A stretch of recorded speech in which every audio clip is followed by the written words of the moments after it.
మేమిప్పుడు శ్రీరంగంలో ఉన్నాం. మీరు చూస్తున్నది శ్రీ రంగనాథ స్వామి ఆలయం. తమిళనాడులోని తిరుచిరాపల్లిలో ఉంది.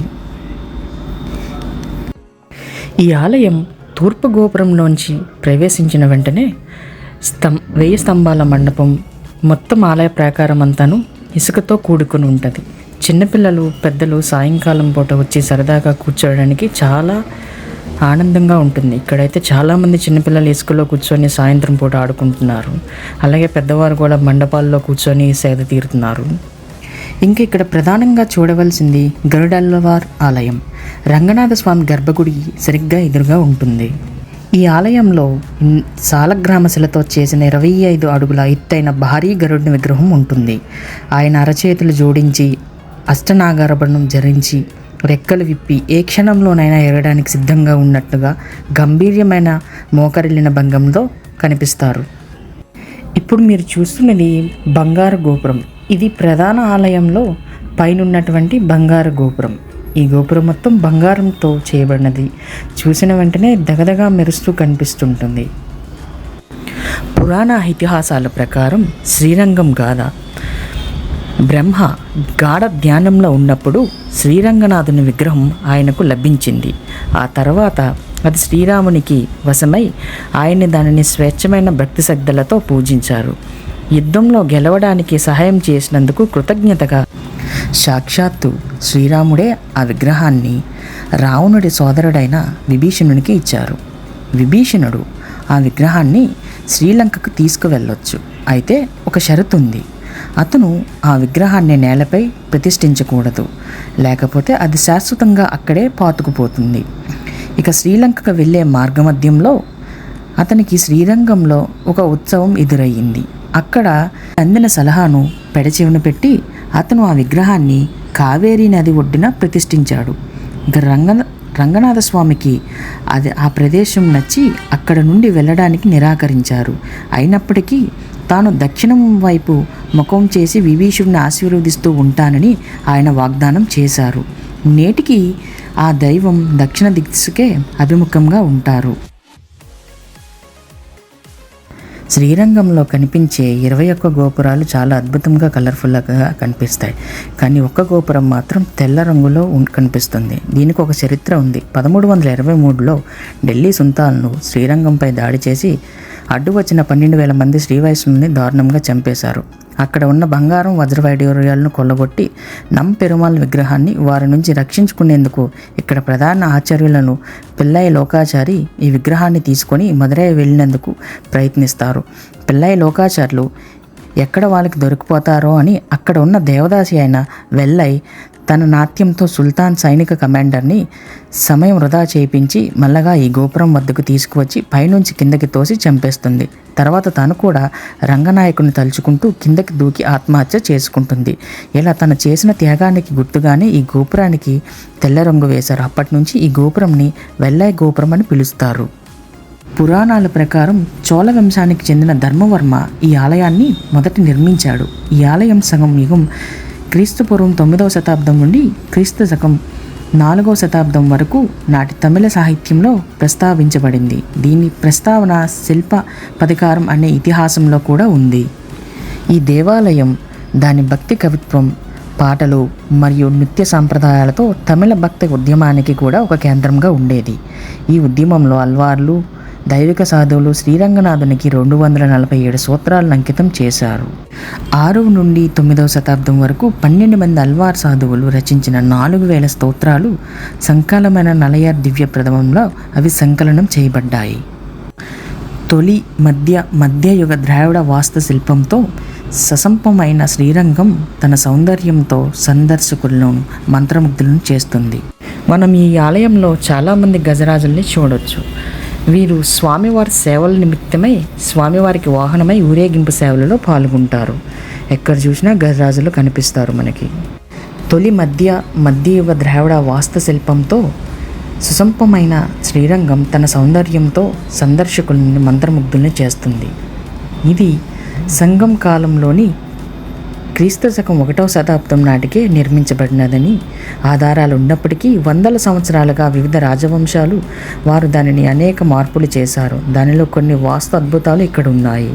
ఇక్కడ గోపురం మరియు మండపాల విషయానికి వస్తే ఈ సముదాయంలో రంగురంగుల అందంగా అలంకరించబడిన 21 గోపురాలు ఉన్నాయి. బంగారం రంగుతో చేసిన ఒక గోపురం కూడా ఉంది. దానికి విద్యుత్ కంచెతో రక్షణ కల్పించారు. ఇక్కడ అనేక మండపాలు ఉన్నాయి. వాటిలో విజయనగర రాజవంశం నిర్మించిన 1000 స్తంభాల గ్రైనైట్ మండపం అత్యంత ఆకర్షణీయమైనది. ఈ ఆలయంలో విష్ణుమూర్తి, లక్ష్మీదేవి, అలాగే వివిధ పండితులు మరియు కవులకు అంకితం చేయబడిన 50కి పైగా మందిరాలు ఉన్నాయి. లోపలి ప్రాంగణంలో శ్రీరంగనాథునికి ప్రధాన మందిరం ఉంది. ఇక్కడ విష్ణుమూర్తి ఆదిశేషునిపై ఉన్నట్టు సర్పంపై శయనించి దర్శనమిస్తారు. ఇక్కడ అమ్మవారు తులసి మొక్క కిందన దొరికిన ఆండాల్ అనే చిన్నారిని ఒక పురోహితుడు దత్తత తీసుకొని తన సొంత బిడ్డలా చూసుకున్నాడు. రంగనాథ స్వామికి సమర్పించడానికి పూలమాలలు అల్లడం ఆమె పని.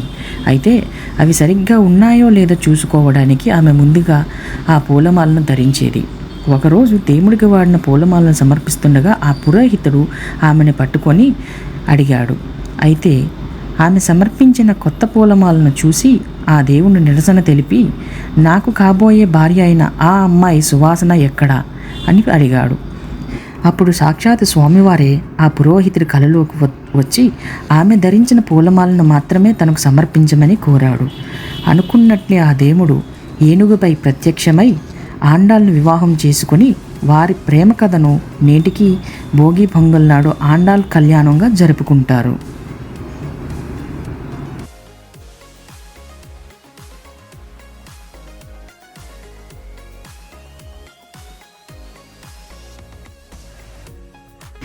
ఆసియాలోని అత్యంత ఎత్తైన టవర్ గోపురం ఇక్కడుంది. రాజగోపురం అని పిలువబడే ఈ టవర్ గోపురం 236 అడుగుల ఎత్తులో ఉంటుంది. శ్రీరంగంలోని అనేక నీటి ట్యాంకులతో రెండో అతిపెద్ద ట్యాంకులో 20 లక్షల లీటర్ల నిల్వ ఉంటుందని ప్రసిద్ధి. ఆలయంలోని ప్రధాన విగ్రహమైన శయనించిన విష్ణువును సున్నపు పూత మరియు కర్పూరం, తేనె, కస్తూరి, బెల్లం, చందనం చేసిన తైలం అనే మిశ్రమంతో తయారు చేశారు. గోడలపై కూరగాయల రంగు మరియు మూలికల రంగును ఉపయోగించి అద్భుతమైన డిజైన్లను, చిత్రాలు వేశారు. శ్రీరంగం అనేక దండయాత్రను, ప్రకృతి వైపరీత్యాలను తట్టుకొని శతాబ్దాలుగా పునర్మించబడింది. దీని యునెస్కో ప్రపంచ వారసత్వ ప్రదేశంగా నామినేట్ చేశారు. దేవాలయం ఒకటి ఉన్నది. ఆలయ ప్రాంగణంలో గొప్ప హిందూ తత్వవేత్త అయిన శ్రీ శ్రీ శ్రీ రామానుజ జిఆర్ స్వామివారి మందిరం ఇక్కడే ఉన్నది. ఆ మందిరంలో ప్రతిమను రామానుజుల శరీరం అని చెప్పి ఇక్కడ భక్తులు నమ్ముతారు. రామానుజుని ఆలయం దర్శనం చేసుకుని బయటకు వచ్చిన వెంటనే అందమైన ప్రదేశం ఒకటి కలదు. ఇక్కడ అందరూ దీన్ని సెల్ఫీ ప్లేస్ అంటారు. ఇక్కడికి వచ్చిన సందర్శకులు ప్రతి ఒక్కరూ ఈ ప్లేస్లో నిల్చొని సెల్ఫీలు దిగుతుంటారు. ఇక్కడ నిల్చుంటే అన్ని ద్వారాలు, అన్ని గోపురాలు కనిపిస్తుంటాయి.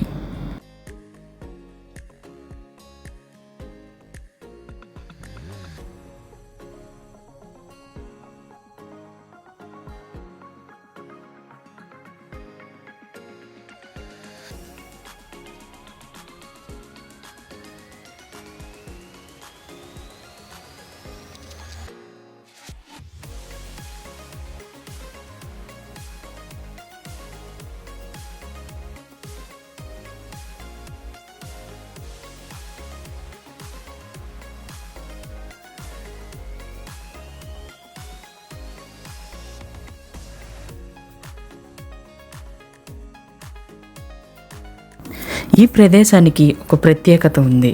ఇక్కడ ఆశ్చర్యపడాల్సిన విషయం ఏంటంటే, ఈ ఆలయాన్ని చూసిన వారు ప్రతి ఒక్కరూ ఆలయం మధ్యలో ఇల్లుందా, ఇళ్ళ మధ్యలో ఆలయం ఉందా అన్నట్టు ఉంటుంది. ఆలయ గోపురాల మధ్య నుంచి వాహనాలు వెళ్తుంటాయి, వస్తుంటాయి. అలాగే ఆలయాల గోపురాల లోపలికి వెళ్తున్న కొద్ది దుకాణాలు, షాపులు ఉంటాయి. ఇది చూస్తున్న ప్రతి ఒక్కరికి చాలా ఆశ్చర్యంగా అనిపిస్తుంటుంది.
ఇక్కడ మీరు చూస్తున్న దానిని మోక్షద్వారం అంటారు. ఇక్కడ 5 రంధ్రాలు కలవు. ఈ 5 రంధ్రాల్లో మీ కుడి చేతి 5 వేళ్ళు ఈ 5 రంధ్రాల్లో పెట్టి పైన ఉన్నటువంటి చిన్న రంధ్రంలో ఎడమ చేయి బటన్ వేయిన పెట్టి ఎడమ పక్కకు వంగి చూస్తే ద్వారం కనిపిస్తుంది. అమ్మవారు రంగనాయకి అమ్మవారు కూడా స్వామివారి కోసం ఇక్కడనే ఇలానే వేచి ఉండి చూసేవారని చెప్పి ఇక్కడ నమ్మకం.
ఈ ఆలయం గురించి ఎన్నో పురాణ గాథలున్నాయి. మరో పురాణ గాథ ప్రకారం సనక నలుగురు బాలభృషులు శ్రీరంగంలోని రంగనాథుని దర్శనానికే వచ్చారు.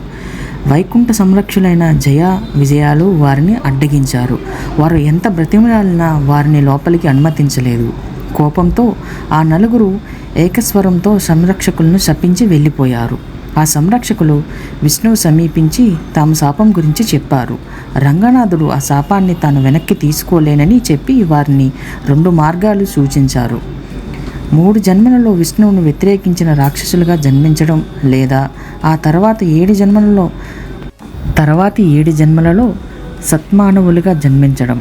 భగవంతుని వద్దకు తిరిగి వెళ్ళగానే ఆతృతతో ఆ సంరక్షకులు రాక్షసులుగా జన్మించడం అంగీకరించారు. వారు హిరణ్యకశిపుడు, రావణుడు, కుంభకర్ణుడు మరియు శిశుపాలుడు, దంతవక్రుడు వంటి రూపాలను ధరించారని నమ్ముతారు. విష్ణువు ఆయా జన్మలోని రాక్షసులను సంహరించడానికి వరుసగా వారాహ, నారసింహ, రామ మరియు కృష్ణ అనే 4 అవతారాలను ధరించాడు. మహాభారతం ప్రకారం అర్జునుడు సర్పయువరాణిని వివాహం చేసుకుని తర్వాత దక్షిణ భారతదేశంలోని వివిధ పుణ్యక్షేత్రాలకు వెళ్ళాడు. అర్జునుడు ఈ ఆలయాన్ని సందర్శించి రంగనాథునికి ప్రార్థనలు చేశాడు. ఈ ఆలయంలో అర్జున మండపం అనే మండపం ఒకటి ఉన్నది. ఈ ఆలయంపై అల్లావుద్దీన్ ఖిల్జా ఆలయంపై దాడి చేసినప్పుడు రంగనాథునికి ఉత్సవ విగ్రహం దోచుకోబడగా రంగనాయకుని విగ్రహం ఒక చెట్టు కింద పాతింపబడింది. రంగనాథుడు విగ్రహాన్ని ఢిల్లీకి తీసుకువెళ్ళే మాలికాపూర్ దానిని కరిగించబోయాడు. కానీ సుల్తాన్ కుమార్తె సాంప్రదాయకంగా ఆ విగ్రహాన్ని తనకివ్వమని, దానిని ఒక బొమ్మలా వాడుకుంటానని అతన్ని వేడుకుంది. మాలికాపూర్ అంగీకరించగా సురాతని ఆ విగ్రహాన్ని తీసుకొని తన గదిలో ఉంచి దానికి బట్టలు తొడిగి సరదాగా దానిని ఆహారం తినిపించి దానితో పాటే నిద్రపోయేది. ఆమె సేవకు సంతోషించిన రంగనాథుడు ఆమె కలలో పదే పదే కనిపిస్తూ ఉండేవాడు. వినోదకారులు వేషంలో ఉన్న కొందరు ధైర్యవంతులైన విష్ణువులు బృందం శ్రీరంగం నుండి ఢిల్లీకి బయలుదేరింది. వారు సుల్తాన్ ఆస్థానాన్ని చేరుకున్నప్పుడు అతనికి వినోదాన్ని అందించారు. సుల్తాన్ ఎంతగానో సంతోషించి వారు రంగనాథుని విగ్రహాన్ని తిరిగి ఇవ్వమని అడిగినప్పుడు దానిని వారికి ఇచ్చేశాడు. దీంతో సురాత కిడత చెందిన సురాతని మరియు మాలికాపూర్ ఇద్దరు వినోదకారులు అనుసరిస్తూ శ్రీరంగం వరకు తిరిగి వచ్చారు. సురాతని మొదట ఆలయంలో ప్రవేశించింది. ఆయన తిరిగి వచ్చారు. సురాతని మొదట ఆలయంలోకి ప్రవేశించింది. ఆయన విగ్రహం అక్కడ కనిపించకపోవడంతో ప్రేమ విగ్రహాన్ని తిరిగి ఈ ఆలయంలో ఎటు చూసిన బంతిపూల మాలలతో ధూపం వాసన, గంటల నాదం మరియు మంత్రోచ్చరణలతో గాలిలో నిండిపోయి ఉంటాయి. ఇక్కడ ప్రాచీన గోపురాలు, క్లిష్టమైన శిల్పాలు, ఆధ్యాత్మికత మరియు ఎన్నెన్నో గాథలు. శ్రీరంగం యాత్రికులతో పాటు కళ, వాస్తుశిల్పం మరియు చారిత్రప్రియులకు ఆకర్షించే ఒక అద్భుతం. ఇక్కడ విష్ణుమూర్తి శయనించిన విష్ణుమూర్తి రూపమై శ్రీరంగనాథునికి అంకితం చేయబడినది ఈ పుణ్యక్షేత్రం. శ్రీ వైష్ణవులకు ఇదొక ముఖ్యమైన పుణ్యక్షేత్రం. ఇది కావేరీ మరియు కొల్లెడం నదులచే చుట్టుముట్టబడిన ఒక ద్వీపంలో ఉంటుంది. సుమారు 150 ఎకరాల విస్తీర్ణంలో ఈ ఆలయం శ్రీరంగంలో ఉన్నది. ప్రపంచంలోని అతిపెద్ద క్రియాశీలకు హిందూ దేవాలయాలలో ఇదొక్కటి. విష్ణుమూర్తికి అంకితం చేయబడిన 108 దివ్య దేశాలలో ఇది మొదటిది మరియు ప్రధానమైనది పరిగణించబడుతుంది. మరియు ఆ దేవుని యొక్క 8 స్వయంభుల క్షేత్రాలలో ఇదొకటి. శ్రీరంగనాథునికి ఆయన భక్తులు ప్రేమగా అలిగయ మనవాలన్ అని పిలుచుకుంటారు. అంటే తెలుగులో అందమైన వరుడు అని. అతి పురాతనమైన దేవాలయాలలో శ్రీరంగం కూడా ఇతిహాసాలు, జ్ఞానపద కథలతో మరియు మర్మమైన గాథలతో నిండి ఉన్నది. ఈ ఆలయం ప్రాంగణంలో ఒక పెద్ద వనము కలదు. ఈ వనములో వివిధ రకాల పక్షులు, నెమళ్ళు ఉన్నవి. అలాగే మంచి కోనేరు కూడా ఆలయం లోపలే చక్కగా ఉంటుంది. ఆ పార్కులోనికి వెళితే దేవుడికి సంబంధించినటువంటి శ్వేత అశ్వములు, తెల్ల గుర్రములు, నెమలులు, వివిధ రకాల పక్షులు కూడా ఈ ఆలయ ప్రాంగణంలో యాత్రికుల్ని ఆకర్షిస్తాయి. మేము వీటి దగ్గరికి వెళ్ళి చూసాం. చాలా అక్కడ ఉన్నటువంటి పెంపకం ఇవన్నీ కూడా చాలా చక్కగా ఉన్నది. ఈ ఆలయం శ్రీరంగం 156 ఎకరాల విస్తీర్ణంలో విస్తరించింది. ప్రపంచంలోని అతిపెద్ద ఇప్పటికీ పనిచేస్తున్న హిందూ దేవాలయాల్లో ఇది కేవలం పనిచేయని దేవాలయం అన్న అంగోకర్ వాట్ కంటే మాత్రమే పరిమాణంలో చిన్నది. వాటికన్ సిటీ, మచ్చు పీచు, అంగోకర్ వాట్, బోరోబోదోర్ మరియు పొటలా ప్యాలెస్లతో పాటు ఇది కూడా ప్రపంచంలోని అతిపెద్ద మతపరమైన సముదాయాల్లో ఒకటి.